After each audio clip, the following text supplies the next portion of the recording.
The stars had always called to humanity. For 300 years they answered that call.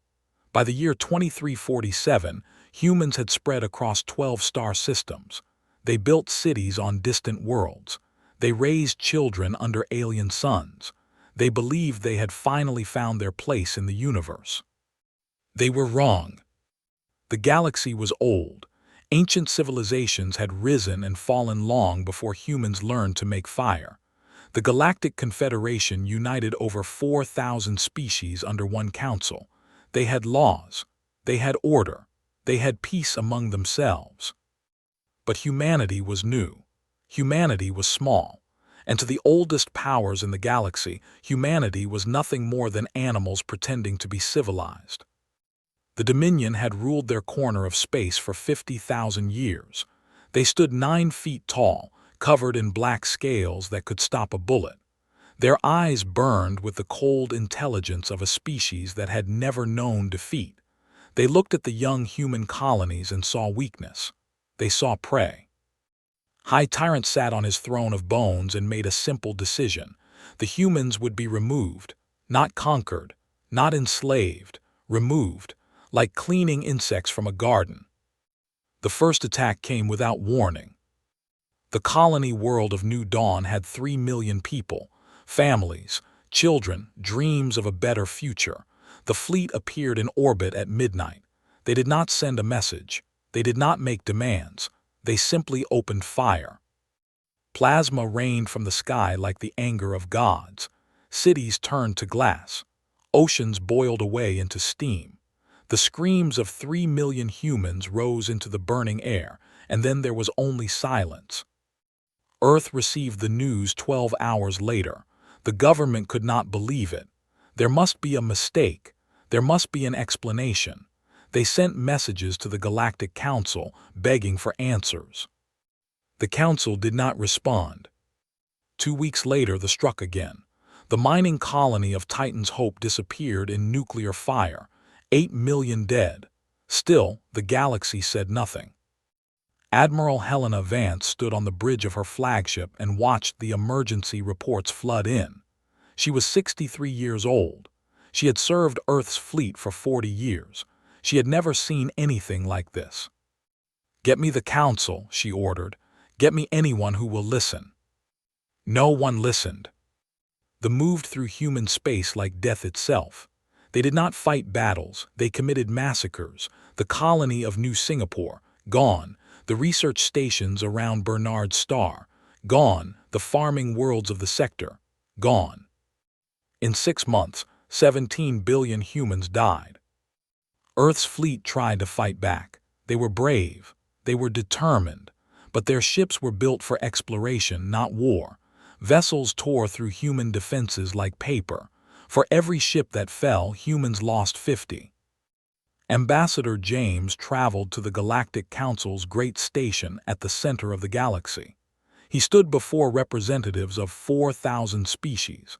His hands trembled as he spoke. "Please," he said, "we are dying. They are killing our people, our children. We beg you for help." The council chamber was silent.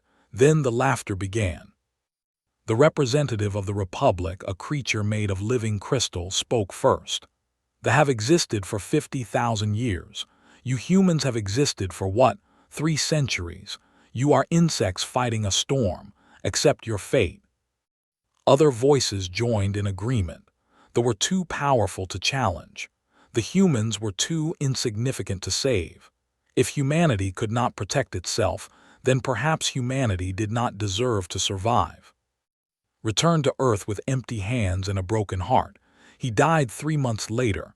Some said it was illness. Others said it was shame.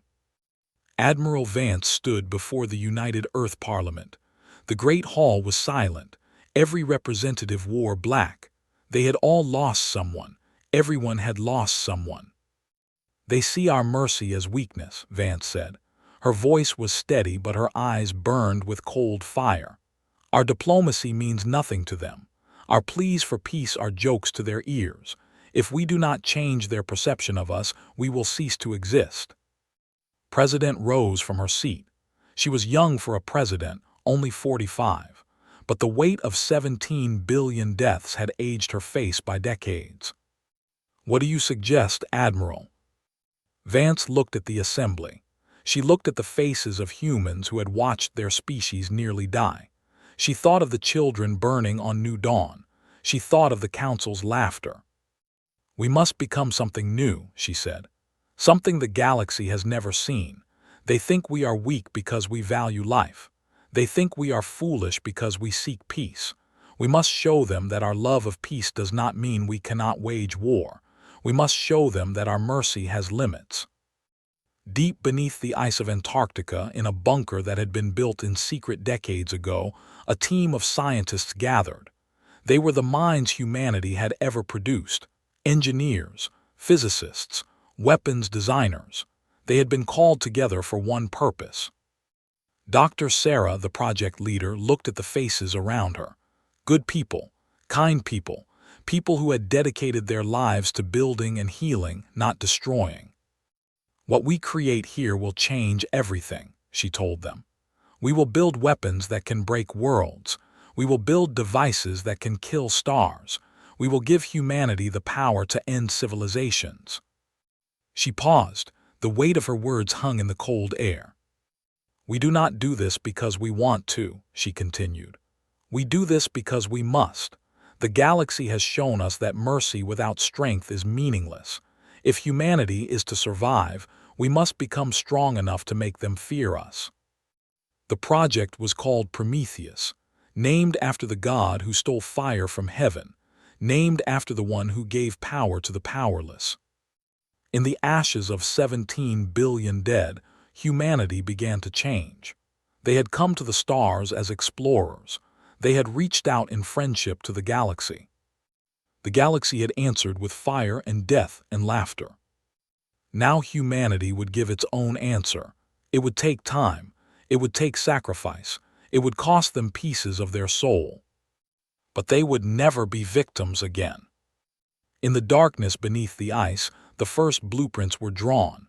The first calculations were made. The first step on a new path was taken. The wolves were learning to hunt.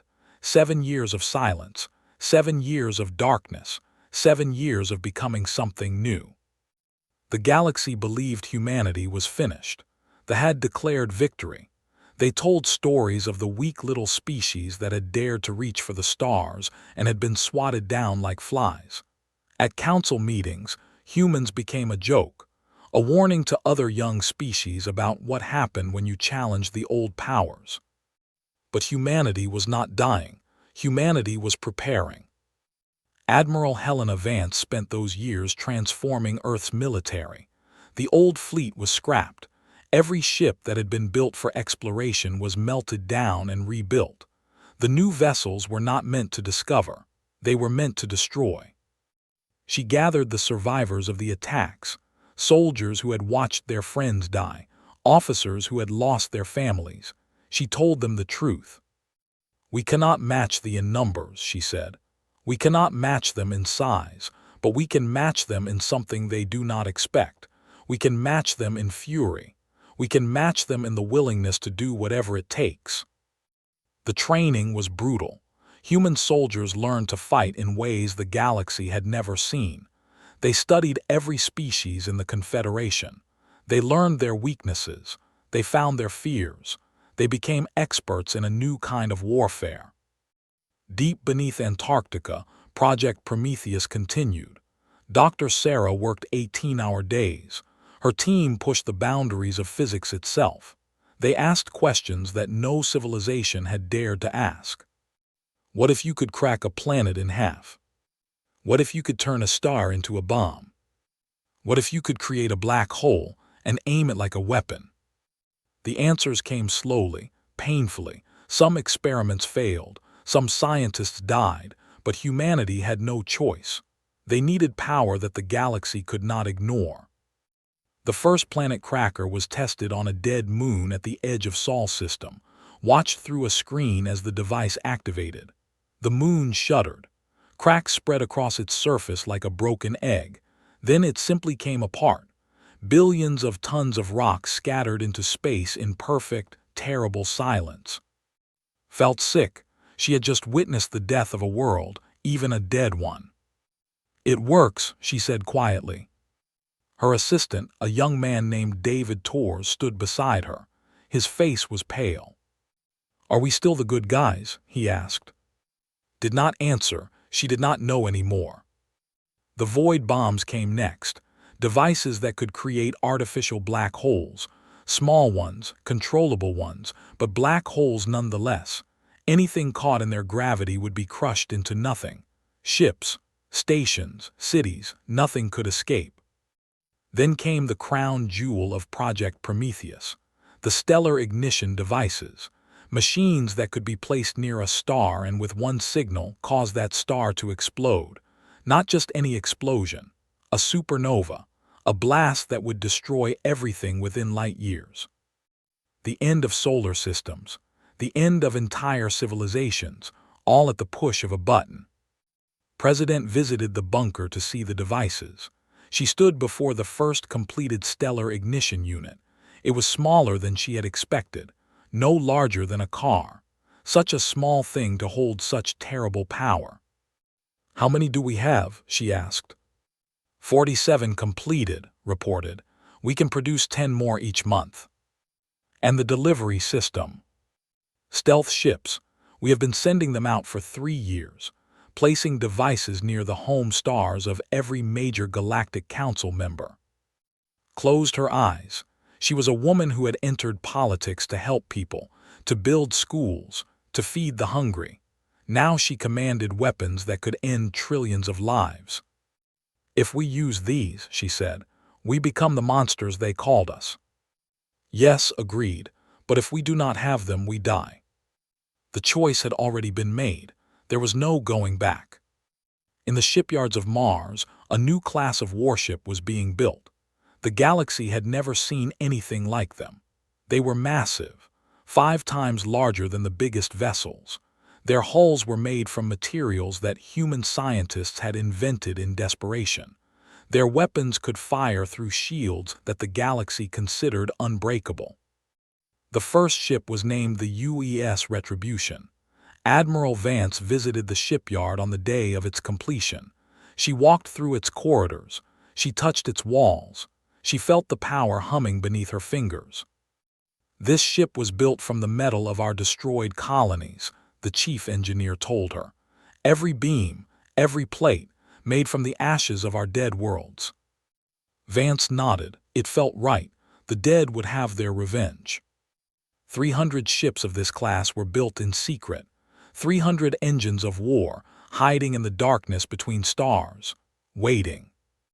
Ambassador, no relation to Dr. Sarah, was given a different mission. While the military prepared for war, he prepared for what came after. "When we return to the galaxy," he told his staff, "we will not beg for acceptance. We will not ask for permission. We will tell them how things will be, and they will listen." His staff looked uncertain. They remembered the laughter of the council. They remembered the scorn. Smiled coldly. "They laughed because they thought we were weak. When we return, no one will be laughing." In the final year of preparation, a scouting party stumbled upon a human research station at the edge of Sol system. 5 ships, standard patrol. They expected to find frightened survivors, refugees hiding in the dark. Instead, they found death. Human interceptors appeared from nowhere. Weapons that had never seen tore through their shields like they did not exist. 4 ships were destroyed in seconds. The 5th tried to run. It almost made it. The ship's communication system managed to send one final transmission back to space. A single image. A human warship emerging from the darkness. Massive, terrible, beautiful in its deadly design. The name painted on its hull was clearly visible. UES Retribution. When High Tyrant received the image, he did not understand. Humanity was supposed to be dead. Humanity was supposed to be broken. Where had this ship come from? How was it possible? He ordered his intelligence officers to investigate. They found nothing. Human space was dark and silent. No communications, no movement, just emptiness. But was old.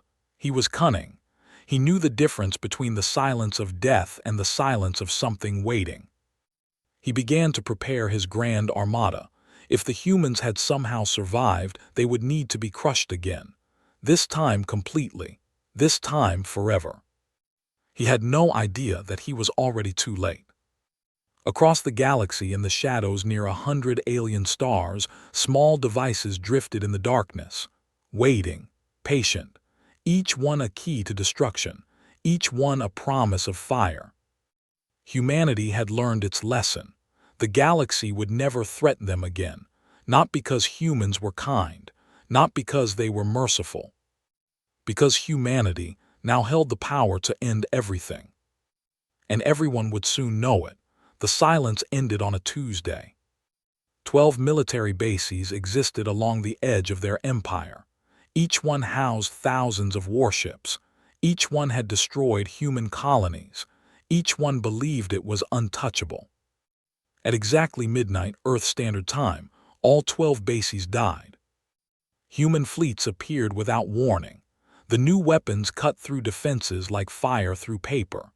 Plasma screens that had protected stations for centuries flickered and failed. Armor that had never been pierced melted like ice in summer. The attacks lasted 4 hours. When they ended, nothing remained. Millions of soldiers were dead. Thousands of warships were debris.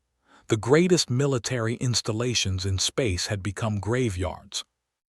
Admiral Vance stood on the bridge of the UES Retribution and watched the reports come in. 12 victories, 12 messages sent to the galaxy. Humanity has returned, she said quietly. High Tyrant received the news in his throne room. For the first time in his long life, he felt something he did not recognize. It took him a moment to understand it. Fear. He crushed the feeling. He was the High Tyrant. He had ruled for 300 years. He had destroyed civilizations. He would not be frightened by animals. He ordered the Grand Armada to assemble, 12,000 warships, the largest fleet in history, enough firepower to burn 100 worlds. He would lead them himself. He would travel to the human. He would watch Earth turn to ash. The fleet gathered at the staging point near the home system. 12,000 ships darkened the stars. Their engines glowed like angry red eyes. Their weapons hummed with promised death. Addressed his captains from his flagship. The humans have surprised us, he admitted. They have built new weapons, they have grown bold, but they are still humans, they are still weak, they are still prey. We will go to their world, we will end their species. History will remember this as the day the Dominion proved its eternal supremacy. The fleet cheered. They believed their tyrant. They believed in their power. They believed they were invincible. They were wrong. The human fleet waited near the moon of Titan, 300 dreadnoughts, a fraction of the force. But these were not the ships the galaxy knew. These were something new, something terrifying. Admiral Vance watched the fleet emerge from hyperspace. 12,000 ships against 300. The odds seemed impossible. She smiled. All ships, she commanded, execute Operation Shepherd. The Battle of Titan's Reach began. Human weapons fired first. The new plasma cannons hit shields and passed through them like they were not there.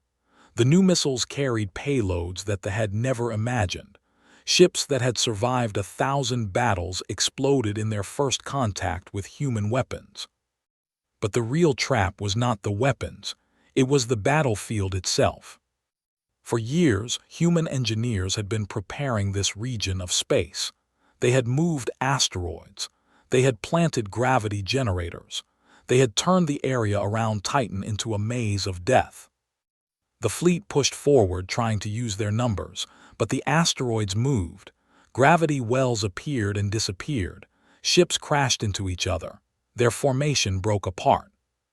And humanity picked them off, one by one, group by group. Screamed orders from his flagship. Nothing worked. His captains could not coordinate. His ships could not maneuver. His weapons could not hit targets that seemed to know where he was aiming before he fired. The battle lasted 18 hours. When it ended, 9,400 ships were destroyed. Wreckage floated through space like a metal graveyard. Human losses were 200 ships. The greatest fleet that had ever assembled was gone. Fled, his flagship limped away with the survivors. Less than 3,000 ships remained from his mighty armada. He had lost more than a battle. He had lost his legend. The galaxy watched in shock. No one had ever defeated the like this. No one had ever made them run. The old powers of the Confederation began to whisper. What were these humans? What had they become? But was not finished. Defeat had driven him mad. If he could not destroy humanity through force, he would destroy them through horror. Deep in vaults, ancient weapons waited, things created in darker times, things too terrible to use until now. The Genesis plague had been designed thousands of years ago, a bioweapon that targeted carbon-based life. It dissolved cells from the inside.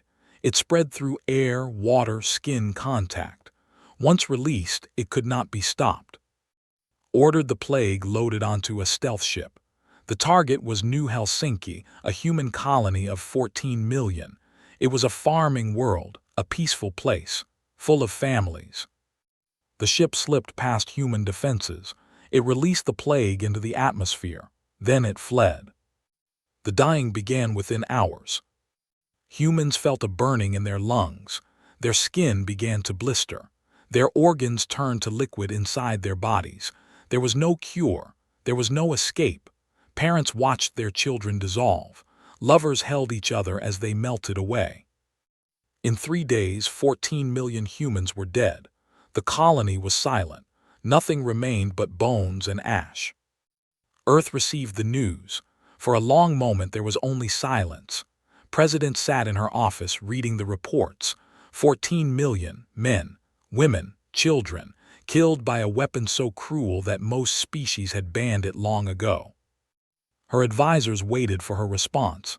Some expected tears, others expected rage. Showed neither. Her face was calm, her voice was steady. "Contact Admiral Vance," she said. "Tell her to return to Earth. Contact Ambassador. Tell him to prepare a broadcast. Contact Doctor. Tell her to activate the Prometheus array." Her chief of staff hesitated. "Madam President, if we activate the array—" "I know what it means," interrupted. "They have shown us what they are willing to do. Now we will show the galaxy what we are capable of doing." She stood and walked to her window. Earth spread before her, blue and green and beautiful. The only true home humanity had ever known. "They have chosen their fate," she said. "They used a weapon of extinction against us. They tried to erase us from existence. Now they will learn what happens when you push humanity too far."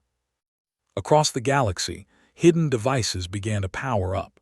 Near 100 alien stars, weapons that could end civilizations hummed to life. The final warning was about to be sent. And the galaxy would never be the same again.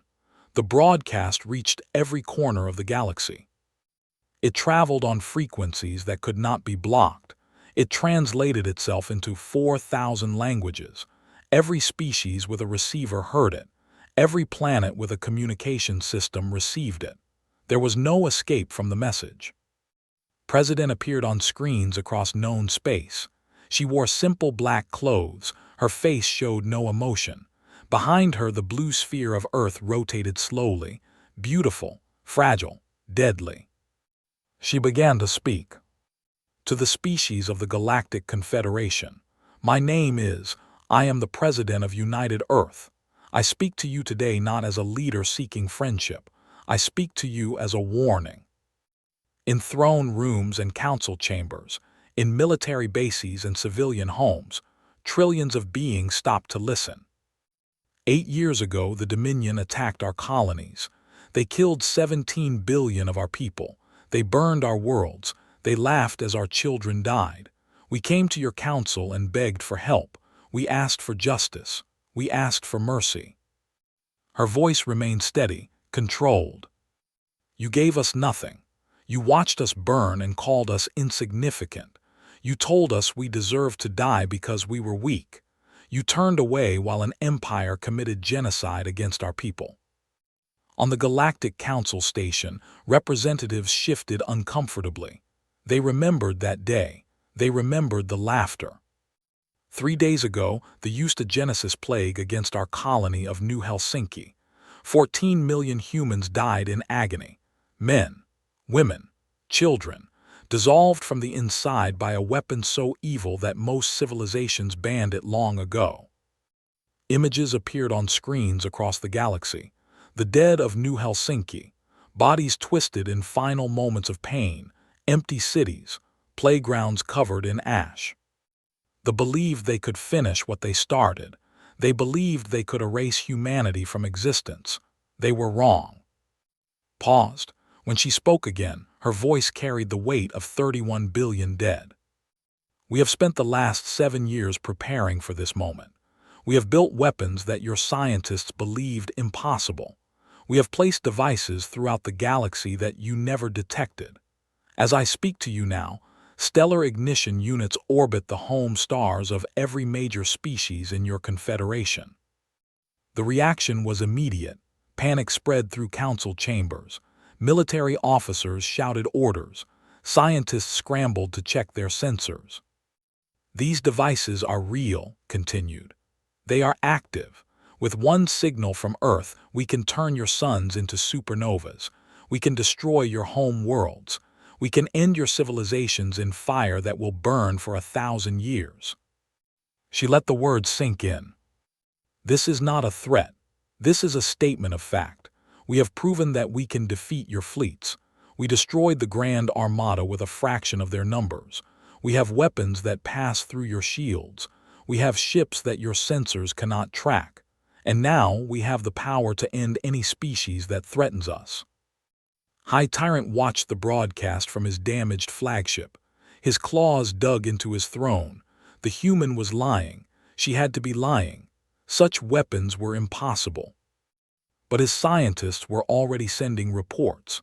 They had detected strange energy signatures near the sun, objects that should not exist, objects that matched the description of what the human president was describing. The impossible was real. We do not wish to use this power, said. We built these weapons to survive, not to conquer. Humanity did not start this war. We did not ask for the blood that has been spilled. But we will not be victims any longer. We will not beg for mercy from those who have none. She stepped closer to the camera. Her eyes seemed to look directly at every being watching. To the Dominion, you have 72 hours to surrender unconditionally. You will return all human prisoners. You will submit your leaders to war crimes trials. You will pay reparations for every life you have taken. This is not negotiable. Roared in fury, surrender to animals, never. To the Galactic Council, any species that aids the will share their fate. Any fleet that moves against Earth will be destroyed. Any further attack on human territory by any species will result in the immediate activation of the Prometheus Array. Across the galaxy, military commanders froze. They had been preparing to intervene, to help crush this upstart species. Now they reconsidered. You had the chance to stand with us when we were weak, said. You chose to look away. Now we are strong and we remember who our friends were. We had no friends. We stood alone. And alone we became something you cannot ignore. She straightened her shoulders. The weight of 2 worlds of dead pressed down on her, but she did not bend. This is Earth's final warning. There will not be another. You have 72 hours. The choice is yours. Choose wisely. The broadcast ended. Silence spread across the galaxy like a wave. Then the chaos began. On 100 worlds, governments demanded answers. How had humans placed weapons near their suns? How had they developed such technology? How had no one noticed? The Galactic Council called an emergency session. Representatives screamed at each other. Some demanded that fleets be sent to destroy Earth immediately. Others pointed out that if the humans were telling the truth, Such an attack would mean extinction. The representative, the crystal being who had once laughed at human ambassadors, now trembled with fear. A stellar ignition device orbited his home star. His entire species could be erased in an instant.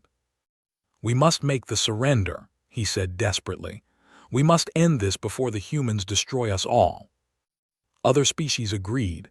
They turned on their former allies. Messages flooded space. Demands, threats, ultimatums. But refused. He had ruled for 300 years. He had never bowed to anyone. He would not bow to humans. He gathered his remaining forces. 3,000 ships, not enough to invade Earth, but perhaps enough for one final strike. If he could kill the human leadership, perhaps the Prometheus array would never be activated. Perhaps he could still win. It was a desperate plan, a foolish plan, but had nothing left but desperation. His fleet moved toward Earth, the fastest route, no hiding, no stealth, one final charge against the species that had humiliated him. The human sensors detected them immediately. Admiral Vance smiled when she saw the approach. She had expected this. She had planned for it. 300 human dreadnoughts moved to intercept. They waited at the edge of Sol's system like patient wolves. His fleet dropped out of hyperspace and found death waiting for them. Vance opened a communication channel. Her voice reached every ship. "High Tyrant, you were warned. President told you what would happen if you attacked again. You chose not to listen. That choice will cost you everything." Snarled into his communicator. "We will destroy you, animal. We will tear your world apart." "No," Vance said simply, "you will not." The battle began. It was not a battle, it was an execution. Ships exploded before they could fire a single shot. Human weapons tore through their formation. Void bombs created small black holes that swallowed entire squadrons. Planet crackers fired at reduced power, designed to destroy ships instead of worlds. Watched his fleet die around him. He watched his dreams of victory turn to ash. He watched the end of everything he had believed. His flagship was the last to fall. Human Marines boarded the vessel. They fought through corridors filled with warriors. They killed without mercy. They advanced without stopping. Stood alone in his throne room when they found him. He reached for his weapon. A human soldier shot it from his hand. "The High Tyrant will stand trial," Vance's voice echoed through the ship. "He will answer for his crimes. Take him alive." Was dragged from his throne in chains. The tyrant who had destroyed worlds. The ruler who had ordered genocide. Brought down by the species he had called animals. The galaxy watched, and the galaxy understood. Everything had changed. The trial of High Tyrant lasted 3 months. He stood in chains before human judges. Evidence was presented. Recordings of his orders. Images of the worlds he had destroyed. Testimonies from survivors. The bodies of New Helsinki's children preserved as proof of his final crime. Never showed remorse. He never apologized. Until the end, he insisted that humans were beneath him, that killing them was not murder but pest control. The verdict was unanimous. Guilty of genocide, guilty of crimes against humanity, guilty of using banned weapons. The sentence was death. But President made a different choice. She stood before the people of Earth on the day of sentencing. The galaxy watched. They expected fire. They expected revenge. They expected humanity to show the same cruelty they had received. "High Tyrant will not be executed," announced. The silence was absolute. He will spend the rest of his life in prison on Earth. He will watch as humanity builds. He will watch as we grow stronger. He will watch as we become everything he tried to destroy. And every day he will know that he failed. She turned to address the galaxy. "We have the power to destroy the worlds. We have the devices in place. We have the weapons ready. We could end their civilization today. Every man, woman, and child could be ash by tomorrow." Billions have watched with terror in their hearts. But we will not do this. We will not become the monsters they tried to make us. His voice carried the weight of 31 billion human dead, but it also carried something else, something unexpected. Mercy. The Dominion is finished. Their military will be dissolved. Their conquered species will be freed. Their leaders will face trials for their crimes, but the people will live. Their children will grow up in a galaxy that knows what humanity can do, but also knows what humanity chose not to do. Admiral Vance watched the broadcast from her flagship. She had lost friends in the war. She had buried soldiers who had died fighting. Part of her wanted revenge. But another part of her, the part that had watched humans die and still believed in something better, understood. They expected us to be like them, she said quietly to her officers. They expected us to destroy without mercy. By not doing it, we become something they cannot understand, something greater. Ambassador was given the task of meeting with the Galactic Council, the same council that had laughed at humanity, the same chamber where human pleas had been ignored. Now they were not laughing. The crystal representative of the Republic approached with trembling hands. Ambassador, we wish to offer Earth a seat on the Council. Your species has proven itself worthy of. Raised a hand, the representative fell silent. You had the chance to stand with us when we were dying, said. You chose to watch. You chose to laugh. Now we are strong and you offer us a chair at your table. The chamber was silent. No, continued. We do not join your council. We will not sit among species who abandoned us to die. Instead, we will create something new, a new alliance, based not on fear but on justice, based not on power but on principle. He looked around the chamber, at the thousands of representatives, at the ancient powers who had ruled the galaxy for. Any species that wishes to join us may apply. Any species that proves it values life, that protects the weak, that stands against cruelty will be welcome. But your council, built on silence and self-interest, will no longer lead the galaxy. Paused, his next words would be remembered for centuries. We proved something you never could. We became strong enough to destroy everything, and then we chose to build instead. That is what makes humanity worthy of leading, not our weapons, our choice. The Prometheus array was not dismantled. The devices remained in place, orbiting 100 alien suns, a silent reminder of what humanity could do if pushed too far. But the weapons were never used. Years passed. The Dominion was replaced by individual worlds, each governing itself. Some chose peace, others remained bitter, but they never again threatened humanity. The species that they had conquered were freed. Many joined the new human alliance. They had seen what Earth was willing to do to protect its people. They wanted that protection for themselves. The old powers of the Galactic Council slowly faded. Their influence shrank. Their authority crumbled. They had been built on the assumption that might made right. Humanity proved that the choice to show mercy was the greatest strength of all. 10 years after the war, a memorial was built on New Helsinki. The planet had been cleaned. The poison was gone, but nothing would grow there for centuries. The world remained a scar, a reminder. The memorial listed the names of every person who had died. 14 million names carved in stone that would last forever. Visitors came from across the galaxy to see it, to remember, to understand. One day, a small child visited the memorial. She had been born after the war. She knew only the stories. She knew that her people had done terrible things. She knew that humans had chosen not to destroy them. An old human man sat beside her on a bench. He was 73 years old. He had lost his wife and daughter on New Helsinki. He had every reason to hate. The child looked at the names. So many names, too many to count. Why did your people not destroy us? She asked. My teachers say you had the power. They say you could have killed every in the galaxy. The old man was silent for a long moment. He thought of his wife. He thought of his daughter. He thought of the years of pain and rage and grief. Because someone had to be better, he said finally.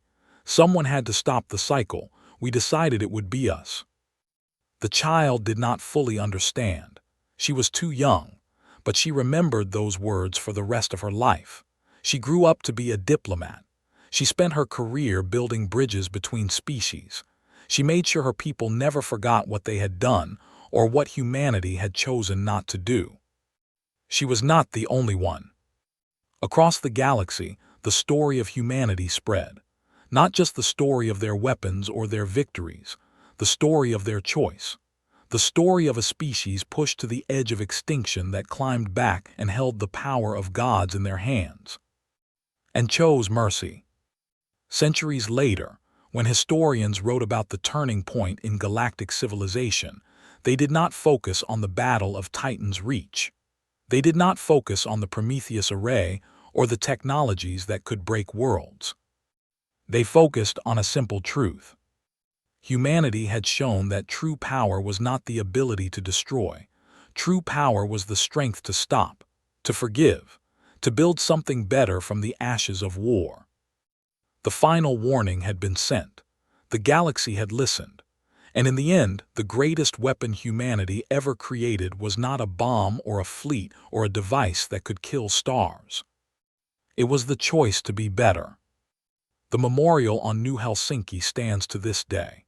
The names of the dead remain carved in stone, and at the entrance, a single phrase is written in every language of the galaxy. They called us vermin. They learned we were wolves, but in the end we chose to be shepherds. That is the story of humanity. That is the story of Earth's final warning. And that is why the galaxy remembers.